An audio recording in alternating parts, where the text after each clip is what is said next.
Nah, teman-teman yang seneng banget belajar, topik kali ini juga relate banget tentang keuangan digital. Bahas apa ya kira-kira ya?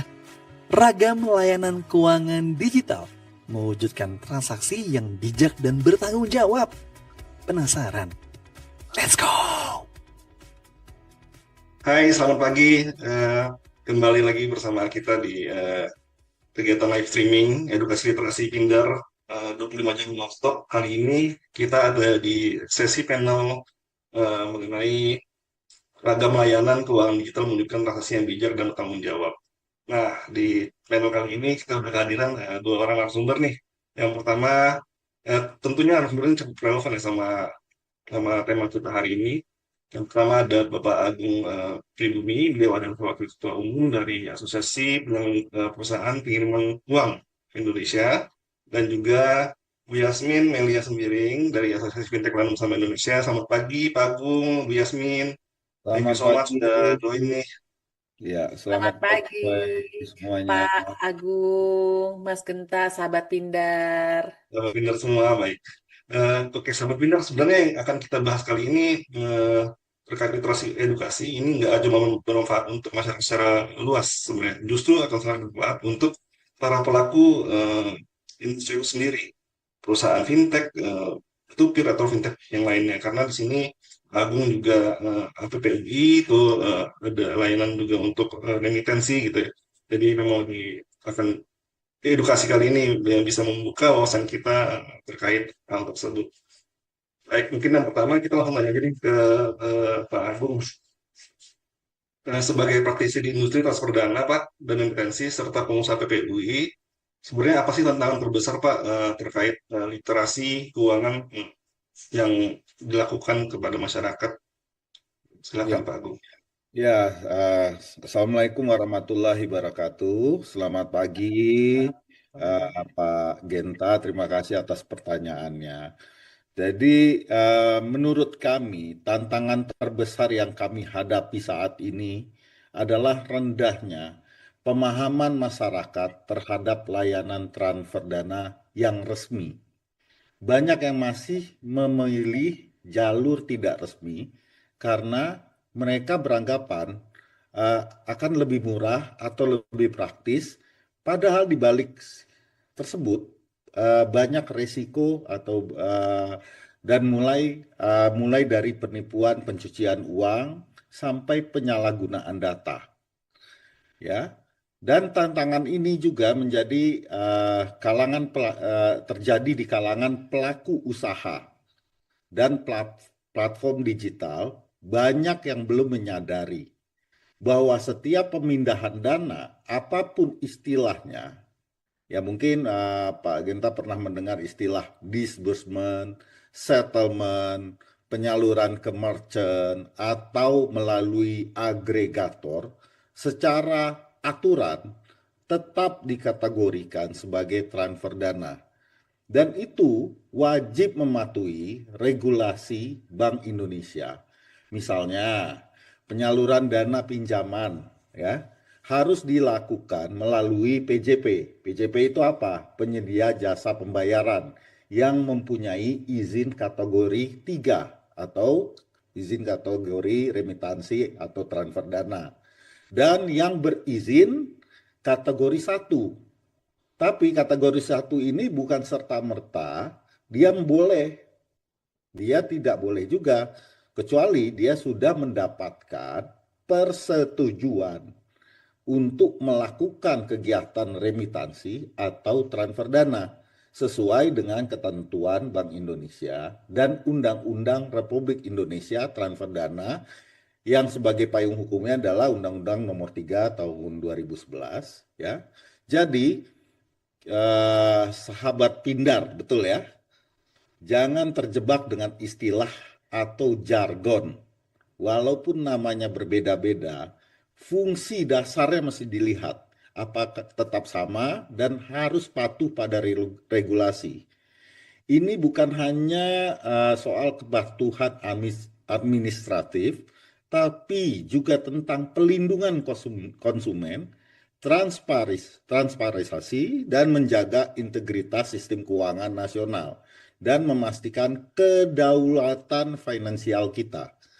Di tempat saya, di APPUI, kami mengatasi tantangan tersebut dengan melalui edukasi rutin, pertama, workshop, FGD, Focus Group Discussion, dan forum tahunan Indonesia Remittance Forum bagi anggota, dan membahas regulasi terbaru, praktek terbaik, serta mitigasi risiko, dan juga kami juga dilibatkan untuk pembuatan peraturan-peraturan untuk memberikan masukan kepada regulator.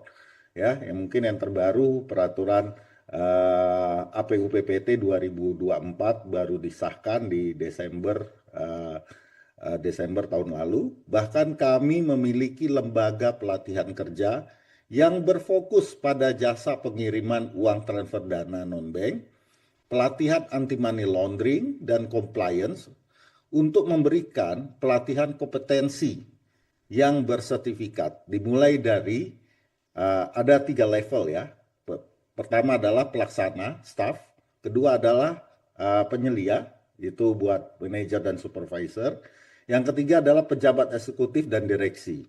Karena ini merupakan suatu kewajiban yang dilaporkan secara berkala ke regulator untuk menjadikan para industri ya yang sehat, aman, dipercaya masyarakat, dan juga sudah diatur dalam peraturan Bank Indonesia SKSP atau Standar Kompetensi Sistem Pembayaran. Begitu Pak Genta jawabannya. Terima kasih. Baik, terima kasih Pak Agung. Pertanyaan yang tadi menarik juga nih, Pak. Berarti ada perusahaan yang dana yang resmi dan ada yang nggak resmi juga ya Pak? Betul. Itu misalnya legal dan ilegal nggak? Sama kayak di Pindar itu ada yang dari yang legal, ada juga yang ilegal gitu Pak. Iya, banyak yang ilegal itu banyak. Tapi yang legal itu sebenarnya sudah di-announce di website Bank Indonesia. Cuma Oh, mungkin agak ribet ya gitu melihatnya gitu. oh, iya. Ya. Jadi Berarti poin penting yang paling penting juga kita harus pastiin dulu ya Pak ya, ya perusahaan dia tersebut legal atau nomor ilegal ya ke izinnya, Bank Indonesia. melihat nomor Oh, izinnya. oke, Ya, siap. dan melihat kategorinya. Jadi izinnya bukan hanya nomor izin aja, kategorinya kategori apa nih? Gitu. Hmm, Jadi dalam Bank Indonesia itu ada 3 kategori. Kategori 1, kategori 2, kategori 3. Yang boleh melakukan transfer dana itu adalah kategori bertiga ya Pak. 2 dan kategori 1. Tapi kategori 1 ini dibagi lagi. Hmm. Ada yang boleh, ada yang tidak gitu. Yang boleh itu yang dia sudah mengajukan perizinan, persetujuan, maksud saya persetujuan dari Bank Indonesia bahwa dia akan melaksanakan transfer dana. Nah, itulah yang boleh digunakan untuk melakukan disbursement. Misalkan kalau kita hubungkan ke Pindar, ya, Hmm. ada pinjaman nih, orang melakukan pinjaman kan dilakukan disbursement kepada peminjam kan. Nah, Yes. itu yang boleh melakukan disbursement melakukan itu adalah untuk melakukan transfer itu adalah PJP KI 3 atau PJP KI 1 yang sudah Satu, oke. Iya, berizin mendapat izin. siap.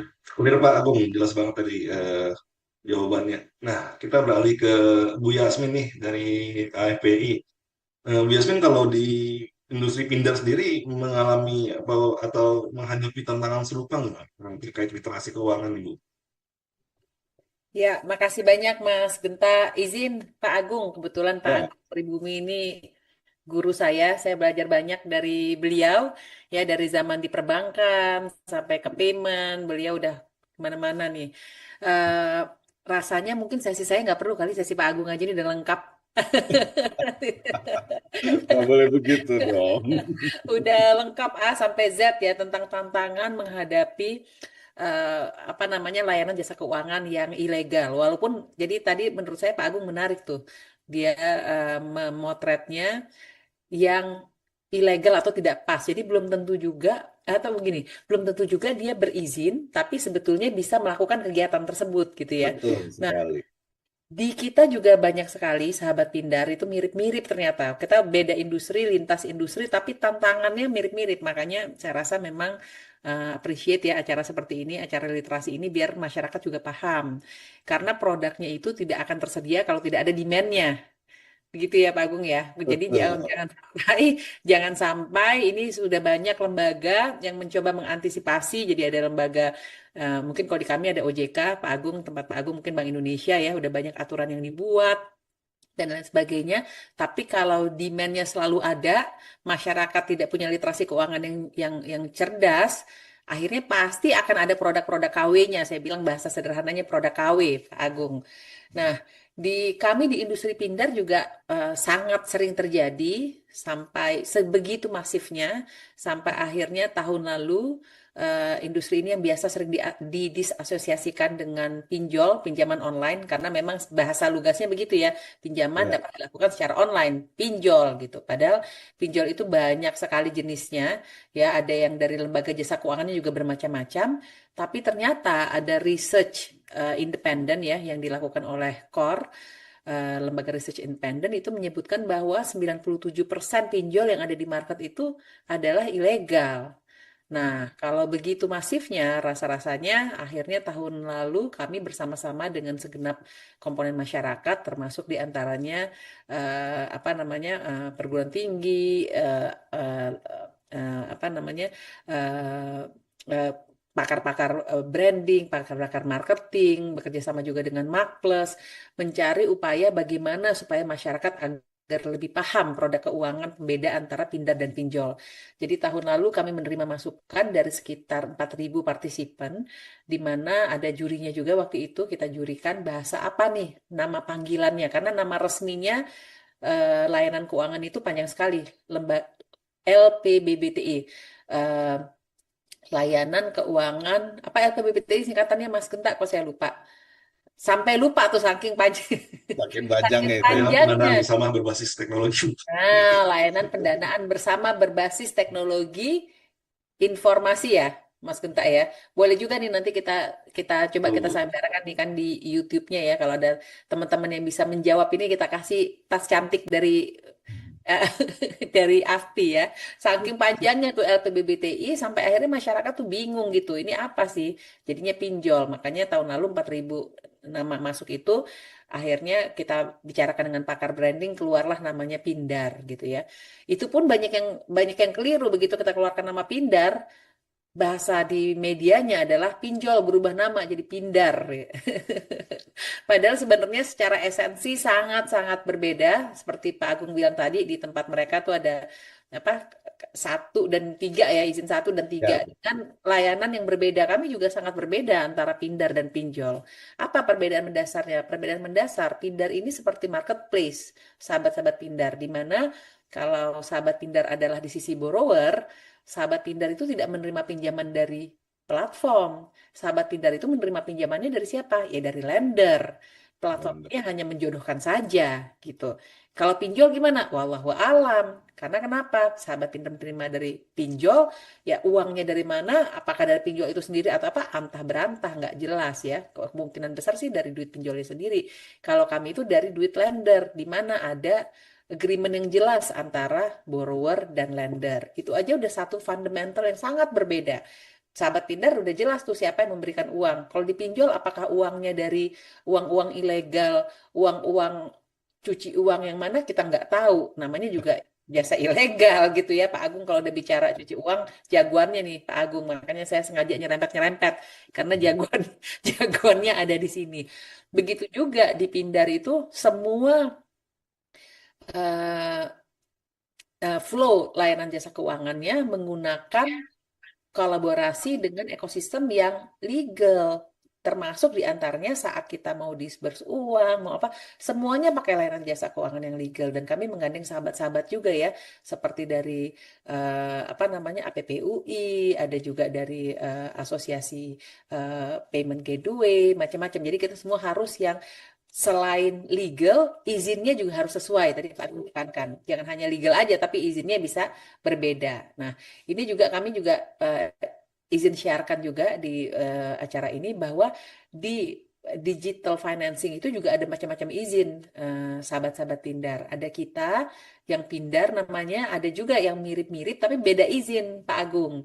Namanya buy now pay later, itu bukan di tempatnya kami, itu beda jenis model bisnis modelnya, izinnya juga berbeda. Begitu juga nanti kita ada sesi sendiri itu terkait hal itu. Jadi benar, tantangannya itu sangat nyata, serupa ternyata ya, walaupun sebenarnya industri Pak Agung ini hadirnya sudah jauh lebih dulu daripada industri kami. Itu aja belum selesai-selesai ya tantangannya Pak Agung ya. Belum, malah kita baru mau merambah sekarang ini mau mengedukasi ke universitas-universitas nantinya. Wah, benar bagus itu. Jadi bisa training for trainer ya Pak Agung ya, bisa Jadi multiplier effect ya. saya akan masuk tentang preventif nanti. Kita akan mendekati beberapa universitas, preventif tentang pengetahuan anti money laundering, preventif tentang mitigation risiko, uang teroris, jadul online. Jadi untuk mahasiswa di tingkat 6 dan tingkat 8 serta dosen-dosennya. Jadi pengetahuan awal. Jadi untuk universitas teknologi. Kenapa universitas teknologi? Karena diperlukan semua ini berhubungan dengan teknologi digital. Bagaimana mereka harus siap membuat juga FDS, fraud detection systemnya bagaimana, atau mungkin ada KKS ya bagaimana, ketahanan cybernya bagaimana.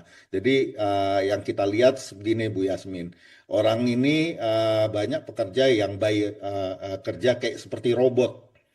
Jadi disuruh dikerjain ini, mereka kerja gitu, tapi nggak ngerti Nggak ngerti apakah esensinya ya Pak Agung ya. apakah ini digunakan atau bisa disalahgunakan gitu. Digunakannya untuk apa dan disalahgunakan. Yang penting saya terima gaji, saya kerja begitu. Ternyata perusahaannya melakukan tindakan judi online seperti itu. Jadi dari mahasiswa ini kita sudah mengajarkan begitu. Itu Wah, yang target kami menarik. ke depan. Ya, wah menarik tuh Pak Agung, boleh dong kami diajak Nah, kalau gitu. nah, itu nyambung juga nih Pak Agung nih, Yasmin, betul. Pertanyaan kedua ini. Kira-kira kolaborasi seperti apa nih yang bisa kita lakukan antara PPOI dan AFPI? Karena tantangannya bersama nih, yaitu yang ilegal nih. Hmm. Kira-kira ada apa ya, ide kolaborasi apa sih yang bisa kita lakukan nih untuk menghadapi tantangan bersama ini? Mungkin saya minta ke Pak Agung dulu ya. Oke, terima kasih Mas Genta ya. Pertama tadi yang sudah saya sebutkan adalah melakukan edukasi bersama ya. Menurut saya ada peluang sangat-sangat besar untuk berkolaborasi lintas sektor antara remitansi, fintech, lending, dan payment gateway. Kita bisa membangun campaign literasi terpadu yang fokus pada segmen rentan seperti pekerja migran, pelaku UMKM, pelaku usaha pembayaran, dan pelaku usaha digital termasuk platform Pindar. Juga tadi yang saya sampaikan sebelumnya adalah kita mulai nih, kita bikin mundur lagi. Bagaimana kalau kita lakukan edukasi atau seminar kepada mahasiswa ekonomi dan teknologi yang di tingkat 6 atau tingkat 8, termasuk dosen-dosennya. Karena belum tentu dosen tersebut mengetahui bahwa di dunia nyata, dunia alam ini, dunia setelah keluar dari universitas ini, ya alamnya seperti yang sudah berjalan. Dan literasi ini bisa mencakup banyak hal, mulai dari hak dan kewajiban konsumen, tips menghindari layanan ilegal, pentingnya mencatat setiap transaksi sehingga pemahaman regulasi yang berlaku. Yang tadi saya bilang adanya anti money laundering, adanya FDS, adanya compliance, adanya mitigation risiko. Nah, mereka dikasih pemahaman awal lah. Dan yang tak kalah penting adalah edukasi tentang risiko dan sanksi-sanksinya. Jika layanan keuangan yang disalahgunakan, misalnya untuk judi online yang lagi marak sekarang ini, atau tindak pencucian uang serta uang terorisme, ya itu menyasar ke yayasan-yayasan banyak digunakan. Dengan pendekatan kolaboratif dan memanfaatkan kekuatan masing-masing sektor, kita ini bisa menyampaikan pesan dan kesan ini melalui berbagai kanal, baik itu secara online atau menjangkau masyarakat luas dan juga offline untuk menjangkau komunitas yang membutuhkan sentuhan langsung. Hasilnya, pesan literasi menjadi lebih kuat, konsisten, dan tepat sasaran, sekaligus memperkuat kepercayaan publik kepada ekosistem keuangan digital yang resmi dan aman. Tapi juga perlu diperhatikan pelindungan terhadap pelaku usahanya. Jadi jangan hanya pelindungan konsumennya, pelindungan pelaku usahanya udah ada belum? Nah, itu yang jadi isu juga. Terima kasih Mas Genta. Oke, gimana nih kalau dari Bu Yasmin, Bu? Iya. Dari Kayaknya saya jawab cuma satu kata deh. IDEM, idem. Ibu dari Bu semua itu. Berarti Jadi habis ini APPUI akan kolaborasi nih, Bu, kita literasi iya, keuangan nih. ya saya mengamini semua yang diberikan Pak Agung ya. Apalagi tadi di belakang kayaknya ada yang sangat menarik itu ya. Itu curcolnya industri nih. Ini memang harus didengar ke masyarakat umum.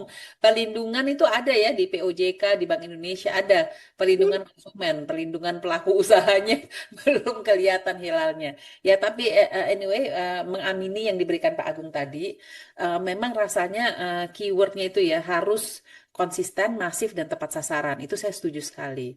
Karena sebagai gambaran, izin Pak Agung, di tahun Ya, 2024 kemarin secara industri, Pindad ini sudah melakukan literasi ya, edukasi dan literasi itu 4.000 sekian kali. Jadi kalau dibagi 360 hari, itu satu hari kita berapa kali itu Mas Genta? Mungkin 10-20 kali ya. 100 kali ya, itu coba do the math dah. Jadi memang banyak sekali secara masif kita lakukan. Tapi muncul lagi. mispersepsi masyarakat tentang industri ini dan apakah dengan begitu masyarakat sudah menjadi cerdas secara finansial, rasanya masih masih jauh ya. Jadi memang perlu dilakukan banyak kolaborasi. Kalau dari kami bisa 4.000 kali, ditambah kerjasama dengan APPUI mungkin bisa tambah ratusan atau ribuan kali lainnya, ditambah dengan kolaborasi dengan berbagai pihak lainnya, bisa jadi lebih masif. Itu satu. Kedua juga bahasa-bahasa yang digunakan APPUI dan bahasa yang digunakan AFPI kalau kita berkolaborasi rasanya bisa menjangkau lebih banyak audiens karena kan mungkin Pak Agung punya punya fan base-nya sendiri gitu ya. AFPI juga punya fan base-nya sendiri. Ini yang harus sama-sama kita bergandengan tangan apalagi kita menyebarkan hal yang baik ya. Karena di kami hal sesederhana, coba tolong dicek terms and condition-nya. Pak Agung tadi bilang banyak orang yang menjalankan tanpa tahu esensinya gitu ya. Ini banyak orang yang melakukan kegiatan finansial, itu kan sangat concerning ya, kegiatan finansial ada kewajibannya tuh. Dia mengambil kewajiban finansial tanpa mengecek gitu. Kadang-kadang dia juga nggak tahu tuh apa yang di terms and condition. Yang penting cepat, yang penting saya centreng gitu ya.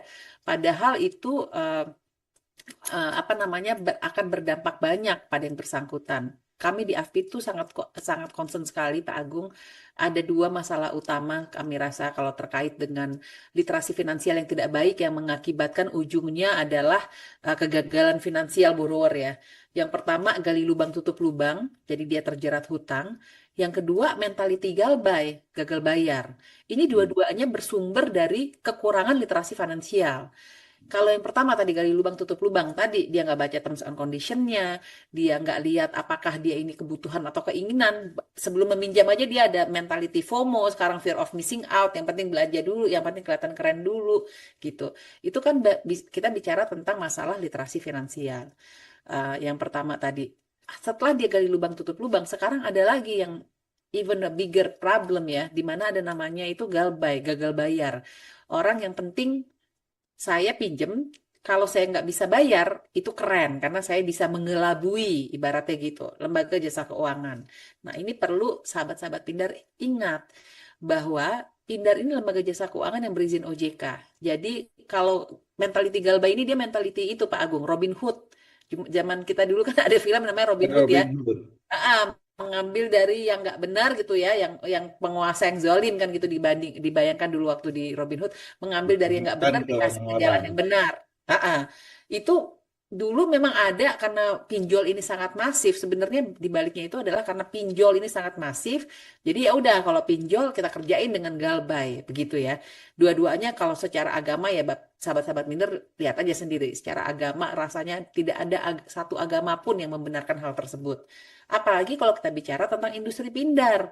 Kenapa? Karena industri pindar ini uangnya itu uang lender. Sahabat-sahabat Pindar. Lender ini siapa? Ada lembaga jasa keuangan juga, Bang. Ada juga lendernya itu adalah lender-lender individu yang seperti sahabat-sahabat Pindar. Bayangkan, mereka hadir di industri ini dengan niat baik, ingin memberikan jembatan keuangan, ibaratnya gitu ya, menyalurkan sebagian rezekinya ke sahabat-sahabat Pindar yang membutuhkan. Tiba-tiba rezeki itu dikemplang, ibaratnya gitu ya. Karena kalau galbay itu dia bukan tidak bisa bayar loh, tidak mau bayar tuh ada bedanya. Dikemplang gitu. Bayangkan itu akan jadi sistemik terhadap kepercayaan masyarakat, kepercayaan lender. Apakah itu sesuai dengan hati nurani kita, dengan asas-asas keagamaan kita, atau bahkan nilai Pancasila kita? Jauh banget kayaknya. Nah, sumbernya apa? Dan Bapak, sahabat-sahabat Pindar juga harus ingat, di Pindar ini, lembaga jasa keuangan yang berizin OJK, semuanya tercatat. Ada catatan track recordnya. Jadi kalau memang dilakukan galbay atau tidak bayar, ya otomatis tercatat di credit scoring sahabat-sahabat Pindar. Akibatnya apa? Kalau sahabat Pindar mau cari kerja, kelihatan tuh, oh nunggak bayaran, berarti secara karakter tidak baik ya. Mau nanti dapat dilihat oleh pihak-pihak yang berkepentingan bahwa itu ada track record tidak baik. Apakah seperti itu yang diinginkan? Jangan ya, jangan sekali-sekali. Kalau memang ada kesulitan finansial, boleh dimintakan namanya restrukturisasi. Bisa dibicarakan ke platformnya masing-masing. Di AFPI kami juga ada tempat aduan, namanya itu jendela, jendela aduan. Jadi bisa juga diinformasikan ke jendela aduan AFPI atau ke APPK-nya OJK. Jadi itu adalah channel aduan APPK, OJK, namanya APPK. Banyak cara menuju Roma, sahabat-sahabat Pindar. Asal jangan secara karakter kita dinodai dan dirusak dengan hal-hal yang tidak baik seperti galbay tadi. Begitu deh. Karena kalau yang lain yang serius-serius udah diambil Pak Agung semua soalnya. Saya nambahin, nambahin pelengkapnya deh. Message-nya tersampaikan ya, pelaku usahanya juga dibikin pelindungan pelaku usahanya. Betul, betul. Itu Pak Agung yang paling berani tuh ngomong begitu. Saya mengaminkan. Jadi equal treatment. Jadi Namanya equal juga kita treatment. kan harus nasionalisme dan berdaulat pada berdaulat di negara sendiri juga. Ya. Itu Bang. Baik, sahabat-sahabat Pindar semuanya, sebenarnya masih banyak banget nih yang mau ditanyakan karena menarik, menarik sekali apa yang dibahas kali ini. Manfaatnya bukan cuma untuk masyarakat, borrower atau lender, tapi juga sebagai pelaku usaha itu sendiri. Nah, tapi karena kita terbatas sama waktu, mungkin sebelum kita akhiri, dari Pak Agung dan Bu Yasmin ada satu atau dua kalimat deh untuk menutup sesi kita hari ini yang ingin disampaikan pada sahabat-sahabat Pindar kita yang sedang mendengarkan. Silakan Oke, mungkin Pak Agung. ya saya paham.